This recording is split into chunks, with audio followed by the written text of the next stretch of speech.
Waziri wa Habari, Utamaduni, Sanaa na Michezo Profesa Palamagamba Kabudi amesema kilichofanywa na timu ya taifa kwenye fainali za AFCON 2025 ni ishara njema kuelekea fainali za AFCON 2027 ambapo Tanzania ni miongoni mwa waandaaji ikishirikiana na Kenya na Uganda. Profesa Kabudi anasema kwa sasa Tanzania sio wasindikizaji kwenye AFCON, ni washiriki. Kabudi ameweza kuzungumza hayo leo kutoka uwanja wa ndege wa kimataifa Julius Nyerere kwenye mapokezi ya timu ya taifa ya Tanzania, Taifa Stars, ambapo ilipoweza kuwasili mapema hivi leo. Na ndio maana Mheshimiwa Rais kwa kuona kazi hiyo kubwa ambayo imefanyika aliamua yeye mwenyewe kuitoa ndege yetu hii ya Rubondo Dreamliner 787 kwenda kule kuwaleta wachezaji wetu, kuonyesha kwamba sisi wa Tanzania wote tunaungana na Mheshimiwa Rais katika moja, kutambua kazi kubwa ambayo yeye ameifanya, lakini pia kuwapongeza wachezaji wetu, kocha Gamond na timu yote ya ufundi kwamba kazi tuliyoifanya ni kazi nzuri, na sasa Tanzania sio mshiriki katika mashindano haya, ni mshiriki kabisa katika mashindano haya na sio msindikizaji kama ambavyo wengi waliamini. Katika miundombinu tumefanya vizuri sana. Mpaka sasa tunaendelea kukamilisha ujenzi wa uwanja wa Arusha. Karibuni tutaanza pia ujenzi wa viwanja vingine vitatu hapa Dar es Salaam vya mazoezi. Na tumeanza kujenga uwanja Dodoma. Kwa upande wa miundombinu mpaka sasa tumefanya vizuri sana. Na ndio maana sasa pamoja na miundombinu, kazi kubwa ambayo tutaifanya sasa ni kujenga timu ya Watanzania itakayoshiriki katika mechi za AFCON mwaka kesho. Lakini kwa upande wa miundombinu hatuna wasiwasi kabisa. Hivi karibuni tutawalika nyinyi wote kwenda Arusha wakati mwafaka kuona kukamilika kwa ujenzi wa uwanja wa Arusha, lakini pia tutawalika katika matukio ya kuanza ujenzi wa viwanja vya mazoezi, iwe ni Farasi, iwe ni Leaders Club na maeneo mengine. Lakini pia Arusha tutaanza sasa ujenzi wa viwanja vingine vitatu vya mazoezi. Kwa upande wa miundombinu hatuna shida kabisa, na ndio maana tumemaliza ukarabati wa uwanja wa Benjamin Mkapa ambao nao pia utatumika katika mashindano ya AFCON. Kwa hiyo miundombinu inakwenda vizuri, lakini pia sasa uandaaji wa timu kwa ajili ya mashindano ya AFCON ndio sasa tumeanza. Yaani leo tulipowapokea hawa hawaji kupumzika. Sisi katika wizara ndio tunaanza mbio za uandaaji. Tukitazama habari nyingine kuelekea mchezo wa nusu fainali ya Mapinduzi Cup 2026 unaendelea kule visiwani Zanzibar, mchezo ambao unakutanisha Simba dhidi ya Azam FC. Makocha wa timu zote mbili wamezungumza, halikadhalika wachezaji pia. Kwa upande wa kocha mkuu wa Azam FC Florent Ibenge amesema maandalizi yao kuelekea mchezo huo yako vizuri na yatakuwa ya kawaida kama siku zote, lakini watahakikisha wanafanya vizuri ili kupata ushindi. Naye mshambuliaji wa timu hiyo Nasor Sadun anasema mchezo huo utakuwa ni mzuri kulingana na maandalizi yao waliyofanya kuelekea katika kuwakabili Simba Sports Club. Lakini kwa upande wa kocha wa klabu ya Simba, yeye anasema kwamba wamejipanga kwenda kuhakikisha wanashinda mchezo huo, ikiwezekana kuchukua na kikombe kabisa. Lakini mchezaji wa timu hiyo David Kameta Ducho anasema maandalizi yao yapo vizuri kuelekea mchezo huo na wamejiandaa kuhakikisha wanapata ushindi. To complain, not have a bit to complain. I say we have about 7 players outside and 5 players in national team, so about 12 players I can't use, but we don't complain. We are going to play with our young players and with the other one, and we are going to fight to the best result as possible.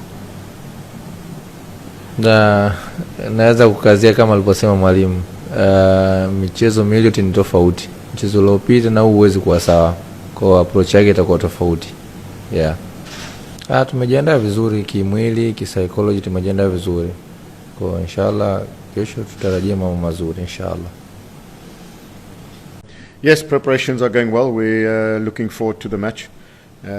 We've come here with an aim to challenge to win the cup. So, to do that you have to make the final. So tomorrow's a very important match for us. We've been training hard, we've been preparing, we've got 2 games now that we've played, so it's given me an opportunity to look at 1 or 2 things. The players are highly motivated to put in a big performance tomorrow evening. Look, I think obviously having been newly appointed at the club, there's a number of areas that need improving.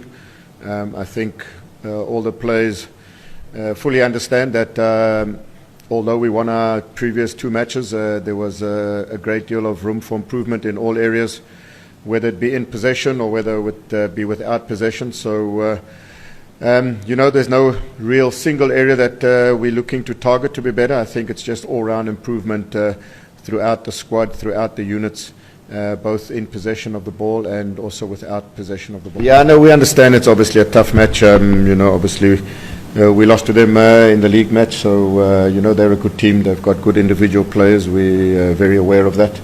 We're slowly getting some of our players returning to the squad.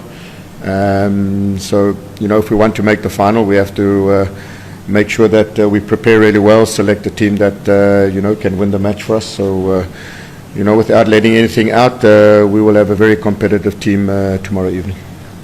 Nadhani kesho kutakuwa na mchezo mwingine tofauti na ule, kwa sababu mchezo wa kwanza tunajua kabisa walitufunga, lakini kesho ni mchezo mwingine wa Ligi ya Mapinduzi. Kwa hiyo na ukizingatia pia tuna mwalimu mpya, kwa hiyo nadhani mbinu pia zitakuwa tofauti na za mchezo, lakini sisi kama wachezaji kwa pamoja tumejizatiti kweli katika mchezo wa kesho kuweza kufanya vizuri. Kikubwa tunachohitaji kama mwalimu anavyotaka malengo yake ya ili kombe kuweza kubeba. Kwingineko, kocha mkuu wa Yanga Pedro ameweza kuzungumza kuelekea mchezo wa nusu fainali ya pili ya NMB Mapinduzi Cup 2026 ambao watakipiga dhidi ya Singida Black Stars. Pedro amesema wanawaheshimu sana Singida, lakini kwa kuwa wao wako vizuri pia watahakikisha wanapata ushindi katika mchezo huo. Kwa upande wake, mchezaji wa timu hiyo Abubakar Nizar Othman Ninju amesema wako tayari na wameshachukua tahadhari zote kwa ajili ya kujiandaa na kujikinga na mchezo wa kesho. Nakukumbusha mtazamaji kwamba mchezo huo utapigwa kesho Januari 9 kuanzia majira ya saa 2:15 za usiku.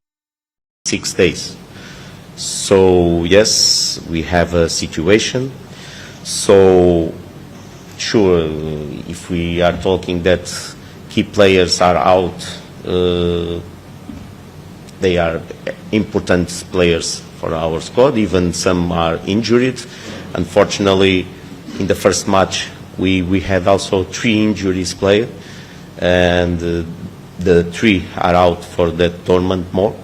So yeah, we need to cross all that setbacks. We need to be strong, and it's not a case to falling down. It's a case to give opportunities, and everybody must to be ready for that opportunities. And I will against Azam or Simba, and our league matches, in Champions League matches. You watch us for sure. Our mchezo wa kesho pia tunaelewa umuhimu wa mchezo wa kesho, na pia tunatambua sana mikubwa ya mchezo wa kesho. Tunacheza na Singida, timu ambayo pia tunaweza nao ligi moja, timu kubwa. So sisi kama wachezaji tupo tayari na tunaamini tunaweza tukashinda katika mchezo wa kesho, ikiwa tutafuata maelekezo ya mwalimu pia na kutumia nguvu zetu sisi kama wachezaji. Tunacheza nao ligi moja kwanza, Singida Black Star, na watu ambao wanakutana na Yanga mara nyingi, ikiwa mimi sipo katika klabu ya Yanga Africa, lakini ni timu kubwa, ni timu nzuri, ina wachezaji wazuri. Kwa hiyo sisi pia tunatahadhari kwao, kwa sababu tunaamini kwamba lolote sisi tunaweza tukafanya mistake, labda wanaweza katuadhibu. Lakini pia sisi wenyewe pia tunaamini kwamba wao pia anatuhofia kwamba Yanga ni timu inagana, anaelewa hichi kitu. Ni hivyo. Kushika shavu kwanza ni kawaida yangu, nikiwa naongea katika media kama hivi. Popote nitakapoenda lazima nitakaa hivi. Hiyo ni kawaida yangu. Lakini kwa upande wake kocha wa Singida Black Stars David Ouma anasema wamejiandaa kinidhamu na mbinu za kudhibiti ubora wa Yanga katika mchezo wao wa kesho huo, akijua anakutana na timu hatari zaidi kwenye kusha